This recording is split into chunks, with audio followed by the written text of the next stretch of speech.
we find that the Torah speaks about Moshe Rabbeinu being the most humble person who ever walked the face of the earth. There was no human being who was more humble than Moshe. Moshe was the greatest Jew who ever lived.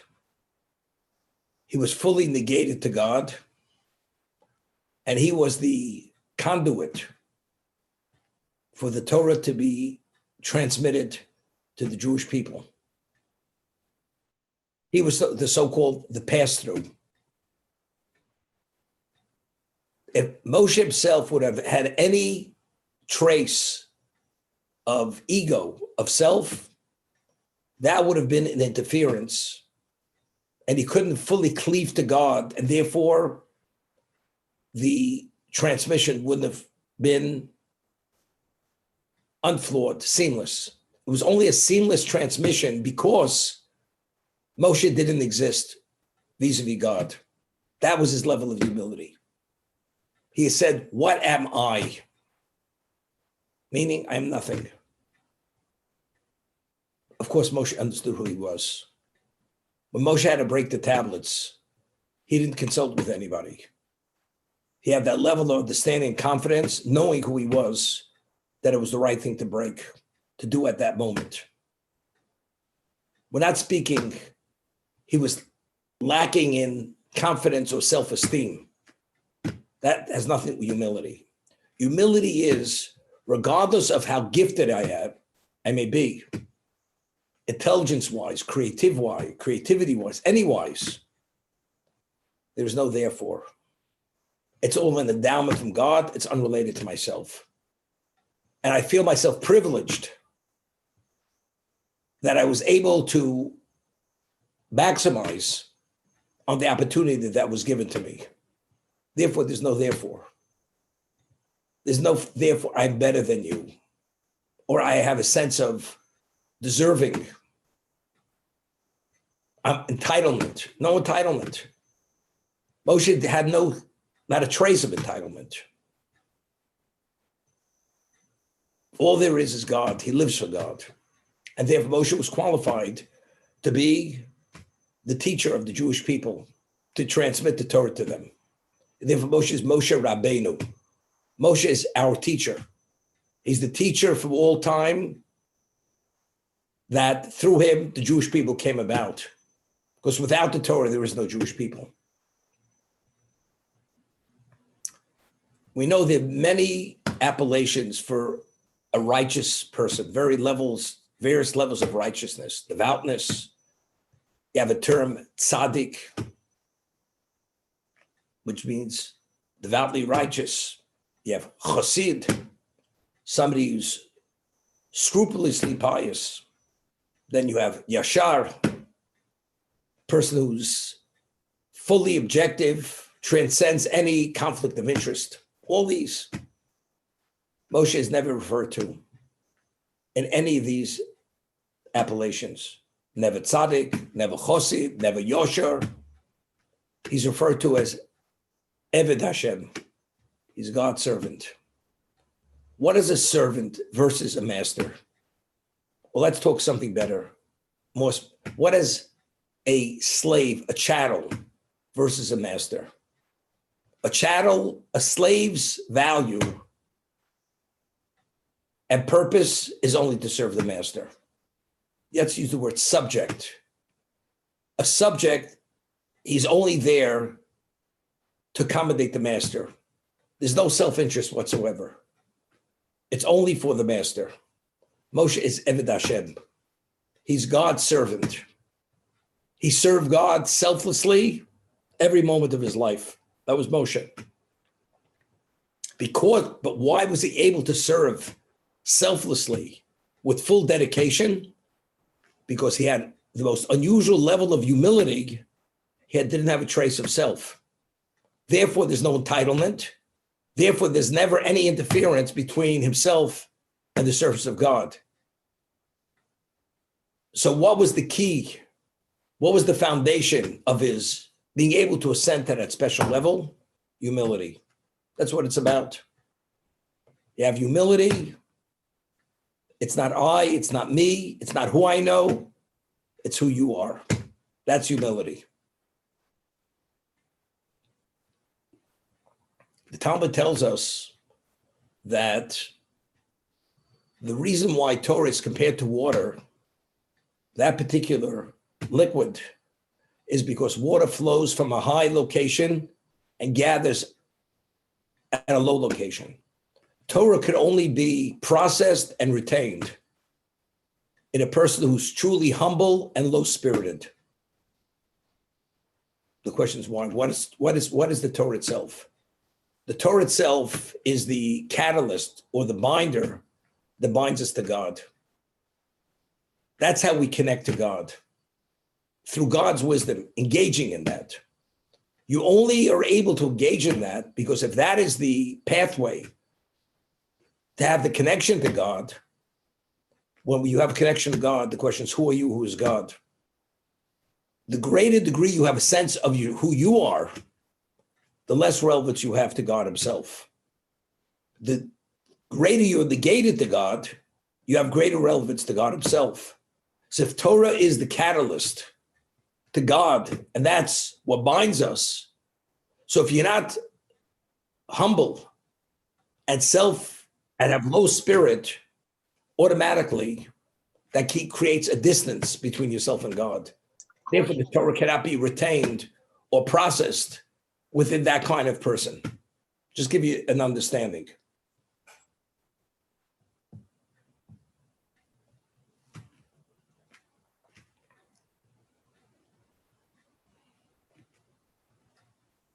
We find, and I mentioned this midrash a few weeks ago, there is an obligation once a year, if you're a farmer in Israel, to bring one of the 7 grains. The mitzvah starts Shavuos time, the new fruit, the new grains, to the Temple Mount, to bring it as a gift to the Kohen on behalf of God. It's an expression of your appreciation for what God has done for you, has given you. And when the person brings this to the Temple Mount, he goes and he delineates all the favors and all the kindness which God had provided for us from the time that Yaakov had fled from the home of his father-in-law, Lavan, how he could have been killed and destroyed by the Aramean and was not, how God gave us the land of Israel, and we have this produce, and we bring this produce as an expression of thankfulness, and we make this declaration, and then one prostrates himself in the sanctuary. And after he prostrates himself, the Torah tells us, and he will be a beneficiary of all the good that God has given him. But this is a declaration of appreciation. There is no obligation as a dictate, a commandment. You must express appreciation. This is the only time a person is not appreciative. You say it's a personality flaw. It's not appreciative. It's an unappreciative person. But here the Torah says, whether you like it or not, you're a farmer. You have the new fruits, the new grain. You must bring it as a gift to the Kohen who receives it on behalf of God, as an expression of your thankfulness for all that God has done for you. And you must make a declaration. And after you finish making the declaration, you give this gift to the Kohen, and then you prostrate yourself in the sanctuary, in the temple. And then it says, and now you will benefit from all the good that God has given you. So the Midrash says that Moshe made because he foresaw that the temple will be destroyed and we will no longer be able to bring the bikurim, the new fruits, the new grains. Therefore, he legislated that Jews have to pray 3 times a day. Shachar service, mincha service, evening service. That will be in the place of the bikurim, of the new fruits.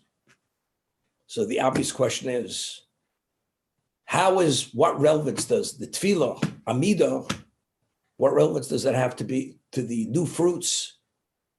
And how is that somehow, that compensates for no longer having the opportunity to bring the new fruits as a gift, to express our thankfulness to God, how we're beholden, and we have a debt of gratitude to him. So we explained in the past, but before we go to the Abida, what's this understanding?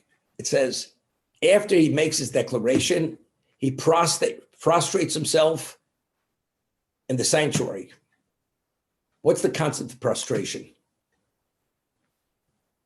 Prostration means fully spread out. It's not you're on your knees, but you're flat on your face. Prostration is a gesture that I am negated and my value is no more than the dust of the earth. That's what it is. It's doing a physical act to express and actualize the feeling of negation. That's what prostration is. After you've declared your debt of gratitude to God, what he provided for you, and that you exist and all your success in life is due to him, you prostrate yourself. What is the prostration afterwards? So the way I understood it to be that when you prostrate yourself, now you're able to internalize all that you said. You know, a person says, I feel indebted to you, but it's up to a point. Because there's always an aspect that I feel that I'm entitled to that accommodation that you had done for me. But the more a person negates himself, he has a greater capacity to internalize that debt of gratitude. Because the less you feel entitled, the more you feel beholden. It goes hand in hand. So after you've made the declaration to God of all that he did for you and that expression of gratitude, you prostrate yourself. In the state of prostration, you're able now, because you've negated yourself, to be able to internalize all that you had said. Now and what follows? And you will rejoice in all the good that God has done for you. You know, when you rejoice in all the good that God has done for you, like there was an expression many years ago, I used to hear from my mother, you could put a golden crown on her head, she'll never be happy. It used to be they used to say it in Yiddish, a golden crown, never be always complaining. How? You have everything to be thankful for. Somehow always fall short of the expectation of that person. Why? Because I feel you should have done more. I'm entitled to more. The person feels, I have a debt of gratitude. To what degree am I beholden? Maybe part of that you accommodate, I had some entitlement to that.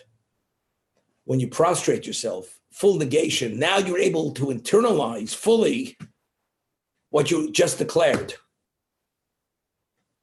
And you know, when you internalize that, you know what happens? Whatever God gives you, you rejoice. You're thankful for everything. V'samachtem b'chol hatov. You rejoice in all the good that God has given to you. What do you mean? What has he given me? $50,000? $100,000? Give me something substantial. We'll talk about rejoicing.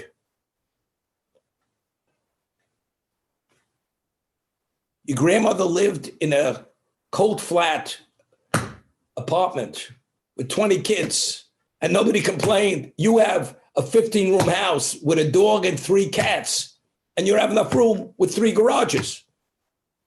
What are you complaining about? You know what I make a year? You know who I am? CEO of who knows what. Mobile, whatever. I can't even speak Arabic. And yet I'm the CEO of the company. Could you imagine that? Entitlement. You're entitled, you're never satisfied. There's always something short, fall short of what your expectations are. But if you negate yourself, which is an act of humility, I am nothing, then whatever God gives you, you see it as special. You will rejoice in all the good that God gave you. That is the experience of the Bikurim bringing in the food. Moshe had foreseen the temple was going to be destroyed. We need something to compensate for that.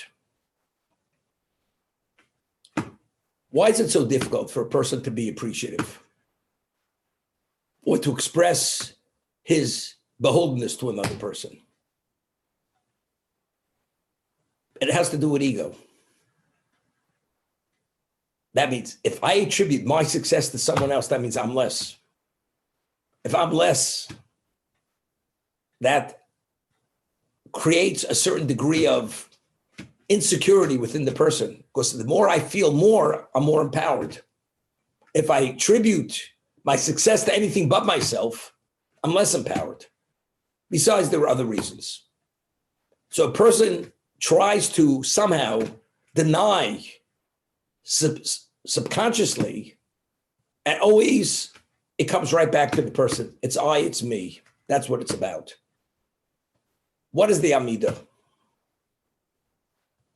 The Amidah is supplicating God for every conceivable need, which are normally natural to the person. Healthy, you're healthy. Intelligent, you're intelligent.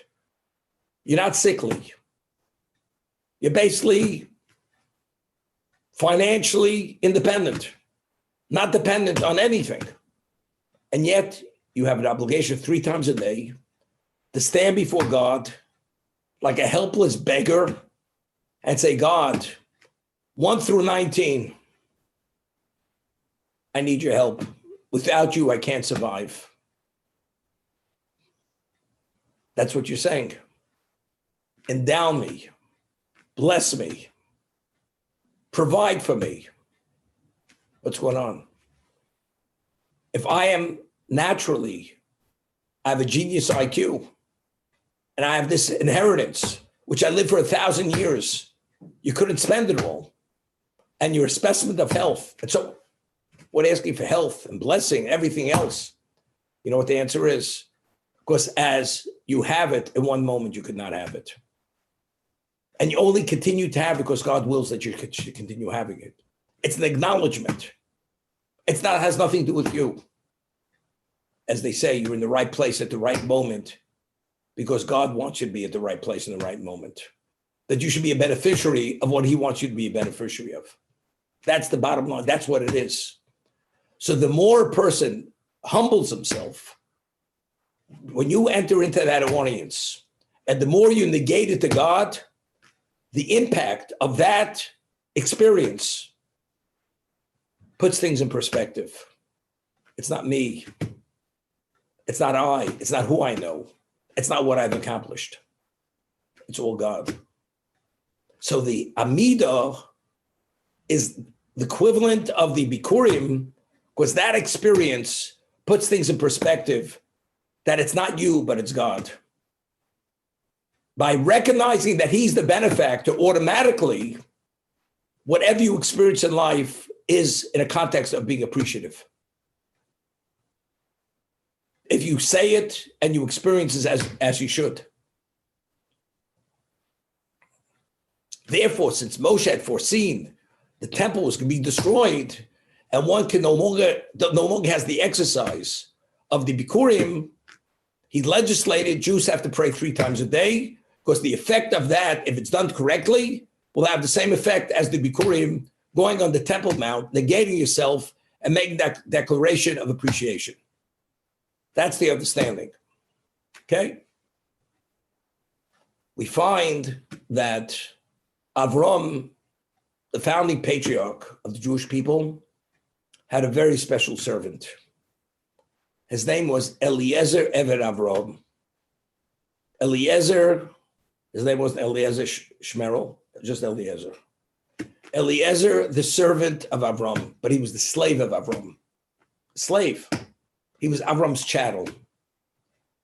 And who was he? Was he an ordinary person? He was a person who was gifted, one of a kind of a human being. He was a holy man. All the teachings of his master were communicated to him, and he was an extension of his master. Spiritually speaking, materially speaking, he oversaw all. Avram was a very wealthy man. As we read, when he came back from Egypt, he was laden with levels of wealth, herds, flocks, assets, slaves, had holdings, unbelievable holdings. And who oversaw all the holdings? Who negotiated every financial deal? Eliezer, Eved Avram. Okay? Something very interesting. Sarah, our matriarch, passes away.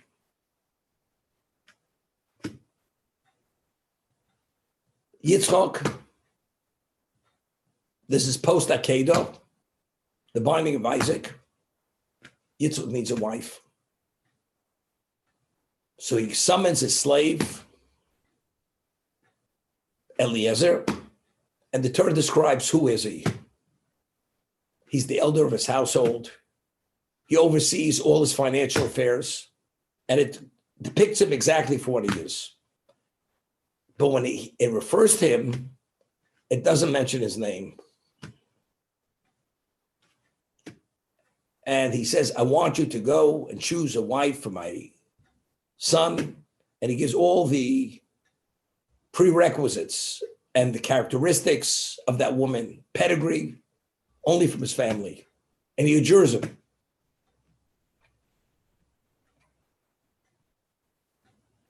Never mentioned by name. He goes with the gifts that he was given to negotiate the hand of this future wife. And he comes miraculously, he travels endless distance in one day. He comes to a wellspring and he begins praying. And he prays to God that the wish of my master, God should fulfill the request of my master. You'd say a person who's so gifted, he wants to succeed because that he should succeed. Never a word that the reason why he wants to succeed on this mission is that he should say, I succeeded. It's only that God should do the will of my master Abraham. That's why I want to succeed. Nothing to do with him. He finally, Rivka comes out, and the story with drawing the water, offering the water, so on and so forth. Finally,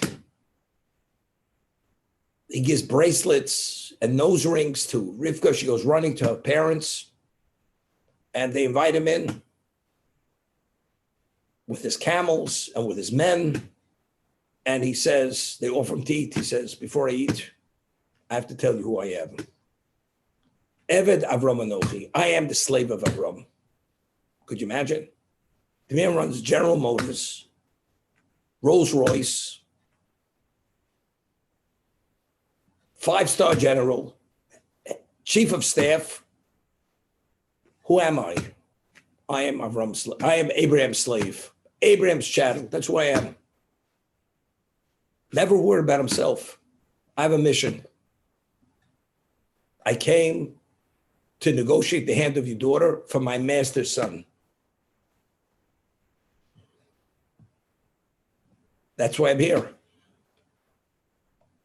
Never a mention of himself. Okay?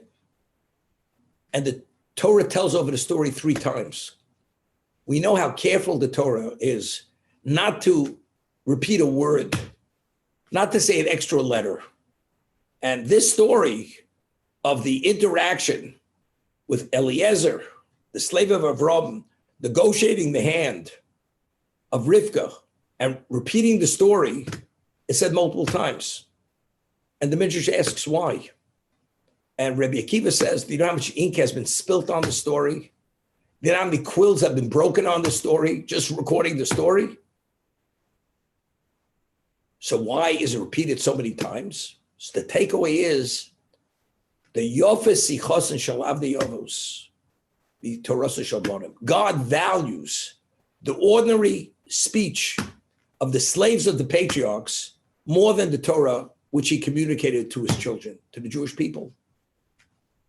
And that's why It's so reiterated and repeated, and the details are so described because God values the ordinary talk of the slaves of the patriarchs more than the Torah, which he communicated to the Jewish people.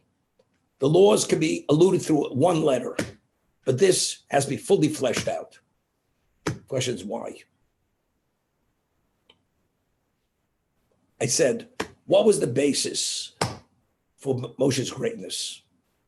He was a tzaddik, he was a chosid, he was a yosher, all the various appellations for devoutly holy people. No, the secret for success was that he was the most humble. That was what it was about. There wasn't a moment, a sense, a trace of entitlement. That was Moshe. It was humility. A man who has the credentials of Eliezer, spiritually, physically speaking, capacity speaking, never in the interaction from beginning to end is he ever even mentioned by name? Does he ever identify himself by name? Does he even speak about what his capacity is? All he said was, I am the slave of Abraham. That's who I am. That's my claim to fame. Nothing else. Doesn't speak about Oxford, Princeton, Harvard. Doesn't speak about that. Or he writes entry letters to get kids into Harvard. Doesn't talk about these things. Right? His writing skills. Doesn't talk about these things. So what does that say about Eliezer? He's a man who's negated to his master because he understood who Avram was. Regardless of what I am, I pale to my master. Therefore, anything I am, I'm considered nothing in his presence. You understand? Eliezer, the slave of Avram, regardless of his life's accomplishments and his credentials and his capability, versus his master, he is nothing. He's negated. So here a human being is negated to such a degree to a mortal. So we, as mortals, shouldn't we be negated to the Creator who endows us with everything? Where everything, every aspect of our being is dependent on him? That's why the Torah goes and it reiterates it and repeats it in detail, because that has to be the takeaway that we have to draw from this. Because if you have that, then everything falls into place. You will be that devout Jew. You will be that tzaddik. You will be that chosid. Because the interference is always, what about me? What about I? What about my entitlement? As they say in the vernacular, what am I, chopped liver? No. Chopped herring, not chopped liver. Okay? And that's why Yofes Sichos Shel Avdei Avos, God values the ordinary talk of the slaves of the patriarchs more than the Torah of the children, which he communicated. Because if you learn this well and the takeaway is understood, you'll be the greatest Jew who ever walked the face of the earth. Because that's a total negation to your master, which is God himself. Okay, let's talk a little further. He negotiates the hand of Rivka, and Lavan, who's Rivka's brother and the father, said, it's obvious it's the will of God that Rivka should be the future wife of your master, Yitzchak. How could we interfere? We agree. The moment he hears this, you know what he does? The Torah said he prostrates himself. Eliezer prostrates himself on the ground to give thanks to God. So Rashi cites the Midrash. What do we learn from Eliezer's action that he prostrated himself? From here we learned that you're supposed to say thank you when you're a beneficiary of something special. That's the Midrash. That's the takeaway. We learn from Eliezer's behavior that you have to have recognition that you're a beneficiary after you receive something special. So I ask the question, if I give you $1 million cashier's check, Do you need a takeaway that you're supposed to say thank you? For immediate deposit. Of course you say thank you. The Torah goes and tells us that he prostrated himself. So from there we learn that you're supposed to be thankful when something positive happens to you, when you're a beneficiary of something good. Is this something you have to be taught? Any decent human being receiving something of special value, of course you say thank you. So what exactly is Chazal telling us? What is the Midrash telling us? That's the takeaway of these words. So what I explained was exactly what we're saying. We could be thankful. Eliezer is such a humble person. He doesn't even identify himself based on his levels of accomplishment and his credentials.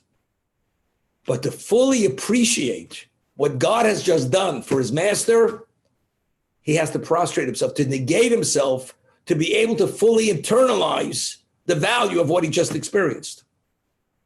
That's what the Torah is telling us. Even though we understand and we feel thankful, but if you could have a deeper sense of gratitude, you do whatever you can to be able to be profoundly touched by that sense of gratitude. And that's what Eliezer did. He's a man to study something from just his interaction. And he says he thanks God. But to really internalize that gratitude, he prostrates himself. Because now that he's prostrated and he's fully negated, he can be a true beneficiary of a full internalization of what he feels and what he's experiencing.